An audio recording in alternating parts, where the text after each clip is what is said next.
ভাবছি এবার দেশে আর থাকবো না, এবার বিদেশ চলে যাব। দেশে যে অবস্থা, তাতে চলাই দুষ্কর হয়ে পড়েছে। বিদেশ গেলে হয়তো ভালো কিছু করতে পারবো, কিন্তু বউ কি রাজি হবে? তাকে না হয় বুঝিয়েই বলবো, আমার বিশ্বাস সে শুনবে।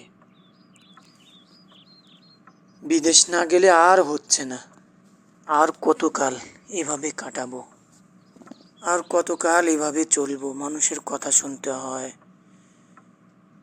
দোকানে কত টাকা বাজারের পাওনা হয়ে গেছে, কত ঋণ হয়ে গেলাম। এগুলো শোধ করতে আমাকে অবশ্যই বিদেশেই আমাকে যেতে হবে। এই সিদ্ধান্ত